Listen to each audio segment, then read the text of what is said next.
Hi everyone, it's Lisa and welcome to Make It Monday.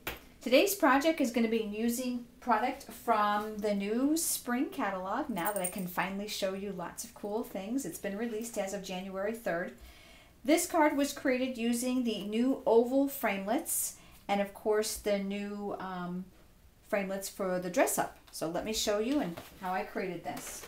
You're going to need your Big Shot and you're going to need tab 2 because we're using the framelits. Here are the ovals, which I absolutely love. I've numbered mine 1 through 7 because sometimes when I recreate a card, it's hard to remember which one I've used, so I make note of it. We're going to use the large scalloped oval to create the base of the card. This is a standard piece of 8.5 by 11 cardstock cut in half, folded. When you put your framelits down, make sure that the teeth that are raised are to the back of the card. And all I did was I left part of this outside of the frame so it wasn't cut. So I'm centering it on my mats, taking the other clear mat that goes on the top,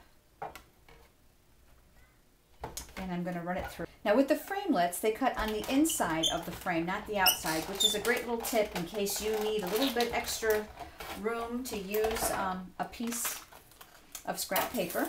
Mine has a little bit leftover glimmer paper on it. So here you go. You can see that this part didn't cut, so it gives us the base of our card.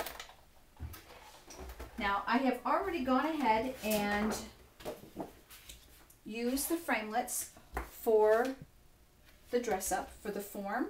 Here's the form and the dress. Now there's 2 different dresses inside the framelits, which I love. And here are my pieces that are cut out. Here's the form for the dress, and then here is the dress itself. I'm going to stick some paper behind it so you can see it better. Cuts it out beautifully. And then I ran this through the embossing folder, the lacy brocade. Now on the original card that I created, I put the base of this card through the vintage wallpaper folder.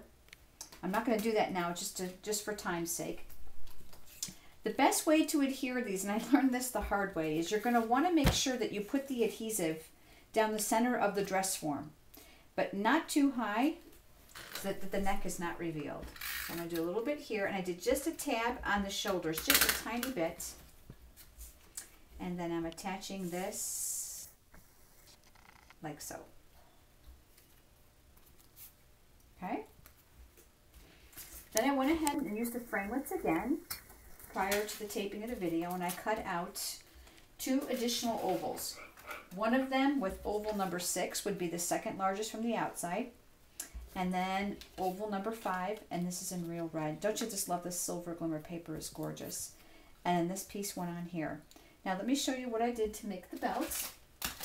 I took a scrap piece of glimmer paper and then I attached it with a little bit of snail adhesive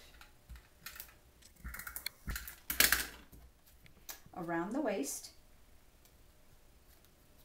Took my scissors and then from the back side just snipped off what I didn't need. Now it doesn't matter if the area is a little bit raw because we're going to come in with one of the brand new Jewel Basics in the large.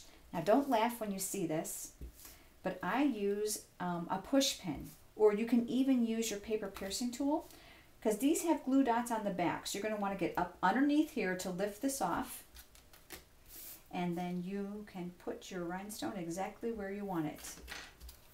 So that's how I created this. And then I just adhered the card together.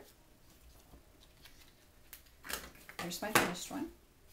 And then finally, I cut about 17 inches of the thin black taffeta ribbon. And just to show you how I did that, once the card was completed, I went around the inside of the card and I tied a bow. Now you're not going to probably need this much, but if you do, you've got a little bit of a tail here. I'm thinking now that I'm tying this that you could probably get away with about 13, 14 inches of ribbon. And of course now you're all watching me, so I can't get the other end without getting my head in the camera. Okay?